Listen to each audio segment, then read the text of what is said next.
gente! Bom dia, boa tarde, boa noite. Sejam muito bem-vindos ao canal. Eu sou só Amarelinho e hoje a gente vai falar sobre o governo Geisel.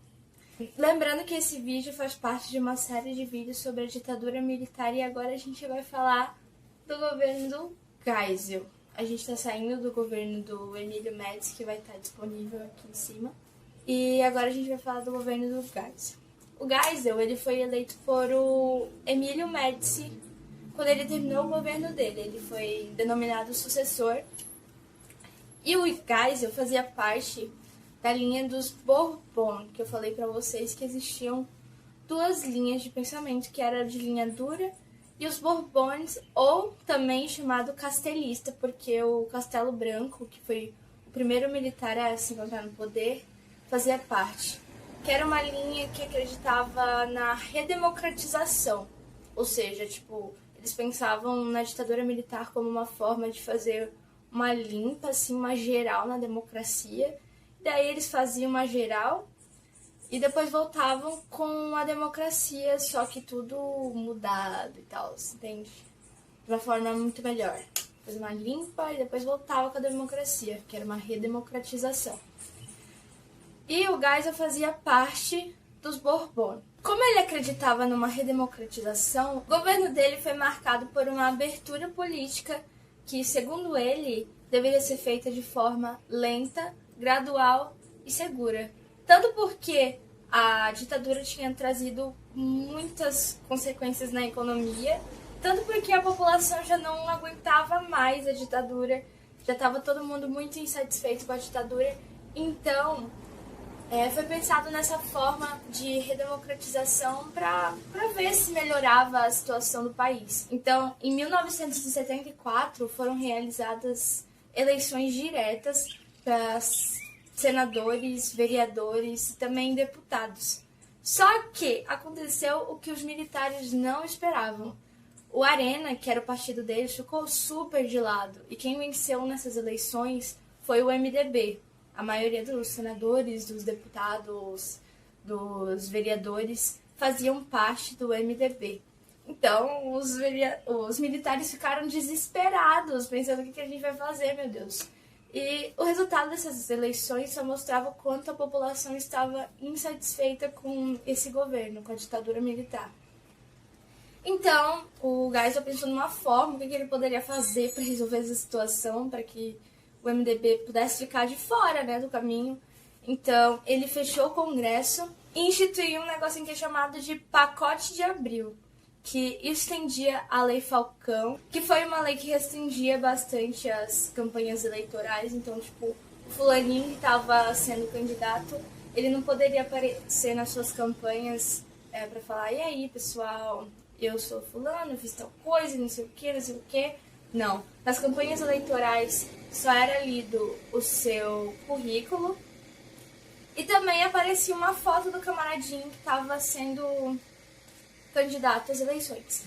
Mas ele não podia aparecer para falar o que ele fez, o que ele tinha feito, o que ele queria fazer. Não podia. Então, mesmo que o governo do Geisel tenha sido um governo transitório, de ditadura para democracia, ainda não deixava de ser uma ditadura, Então, houve muita perseguição para quem se opunha ao governo, tal como os outros períodos de ditadura. O Pacote de Abril também previa que houvessem eleições indiretas para governadores e 1/3 dos senadores também seriam eleitos de forma indireta, para que os militares pudessem eleger os seus companheiros, de governo. Essa foi a forma dele tentar barrar esse sucesso do MDB. Apesar do MDB ter vencido, a situação no Brasil, a situação política do Brasil, ela não mudou muita coisa, porque a oposição do MDB ela tinha que ser bastante tímida, porque senão eles eram perseguidos ou mortos. Então, no governo do Geisel, em 1975, aconteceu um negócio que chocou a população. O jornalista Vladimir Herzog, ele foi assassinado dentro de um cárcere do Doi-Code, que eu comentei pra vocês no último vídeo. E ele estava preso porque ele divulgava algumas críticas ao governo, a ditadura militar. E também porque ele denunciava as mazelas sociais, ele falava para as pessoas o que estava acontecendo, ele mostrava a real situação do país. Então ele foi preso, e enquanto ele foi preso, ele foi entrevistado e tal, né? Foi torturado até a morte, o que chocou a população. E logo após a morte dele, ocorreu a morte do Manuel Filho, que era um operário. E ele também morreu da mesma forma, ele foi preso. E enquanto ele foi entrevistado, ele foi torturado até a morte, lá no cárcere do Doicode também. Com a morte do Manuel Filho e também do Vladimir Herzog, a população ela estava já cansada já desse governo e estava todo mundo entrando em crise. E o governo do Geisel foi marcado por muitas crises, por muitas greves. E uma greve muito importante foi a greve dos operários do ABC.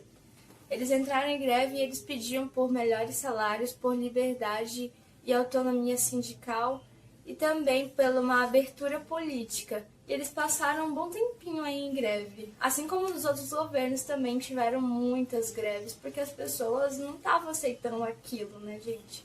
Porque as pessoas eram mortas simplesmente porque se opunham ao governo. Isso era muito radical.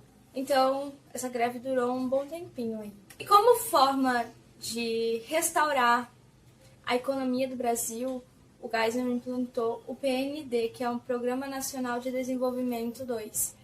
E esse programa tinha como objetivo retomar o crescimento econômico do Brasil. Então, havia um incentivo a pesquisas alternativas ao petróleo, porque o Brasil está vivendo, durante a crise do petróleo, em que o petróleo dos fornecedores estava super alto, esse programa visava uma menor dependência do Brasil com relação a esses fornecedores de petróleo do exterior.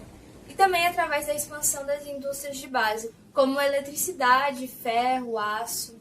E também nessa época foi criado o Proálcool, que era um programa que incentivava a criação do álcool, maior criação de álcool, que substituísse a gasolina na hora de você abastecer lá o seu carrinho. E também, consequentemente, menor dependência dos países fornecedores de petróleo. O governo do Geisel durou de 1974 a 1979. E ao final do governo do Geisel, ele anulou o AI-5, que também expirou, já dando uma abertura no regime para o próximo eleito entrar e abrir ainda mais a ditadura militar, para que alguma hora ele chegasse na democracia. Então, em 15 de março de 1979, o governo do Geisel acaba e quem fica no lugar dele é o João Figueiredo, que era o general e também foi o último general, o último militar a tomar conta do Brasil. Então é isso, pessoal. Obrigada por vocês terem assistido até aqui. Espero vocês no próximo vídeo. Acompanhem os próximos capítulos da ditadura militar,